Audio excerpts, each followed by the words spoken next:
కేకే service నుంచి గంటాపదంగా చెప్పేది ఏంటంటే సార్, లాస్ట్ టైం 151 స్థానాలు వైఎస్ఆర్సీపీ గెలుచుకుంటుందని క్లారిటీగా కాన్ఫిడెంట్గా చెప్పినప్పుడు చాలా మంది ట్రోల్ చేశారు ఇది ఎట్లా వర్కౌట్ అవుతుందని. కానీ రిజల్ట్స్ వచ్చిన తర్వాత మనల్ని కమెంట్ చేసిన కూడా నివ్వెరిపోయారు. ఈసారి అదే గంటాపదంగా టీడీపీ పోటీ చేసినటువంటి 144 స్థానాల్లో ఖచ్చితంగా 133 స్థానాలు గెలుచుకునేందుకు ఆస్కారం ఉంది. అలాగే వైనాట్ 175 వాళ్ళు అన్నారని, వీళ్ళు వైనాట్ 21 చాలా సీరియస్గా తీసుకున్నారు జనసేన వాళ్ళు. సో ఆ రిజల్ట్స్ మీకు కనపడుతున్నాయి. పోటీ చేసినటువంటి 21 స్థానాల్లో ఖచ్చితంగా 21 స్థానాలకు 21 స్థానాలు జనసేన గెలుచుకునేందుకు 100% ఆస్కారం ఉంది. అలాగే బీజేపీ పోటీ చేసినటువంటి 10 స్థానాల్లో ఖచ్చితంగా 7 స్థానాలు బీజేపీ గెలుచుకునేందుకు ఆస్కారం ఉంది. అలాగే ఓవరాల్ గా 175 పోటీ చేసినటువంటి వైఎస్ఆర్సీపీ కేవలం 14 నియోజకవర్గాలను క్రిస్టల్ క్లియర్ గా ఇక్కడ గెలిచేదానికి ఆస్కారం ఉందని కనబడుతుంది.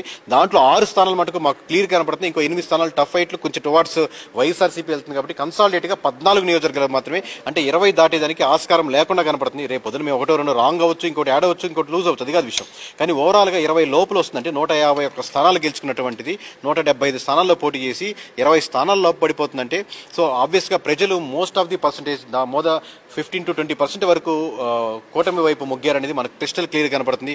ఇన్ని రోజులు ఫాలో అవుతున్న వాళ్ళకి, కేకే సర్వీస్ నమ్ముతూ కంటిన్యూ చేస్తున్న వాళ్ళకి thank you very much sir. బీజేపీకి అవుట్ ఆఫ్ 10 7 వస్తాయండి.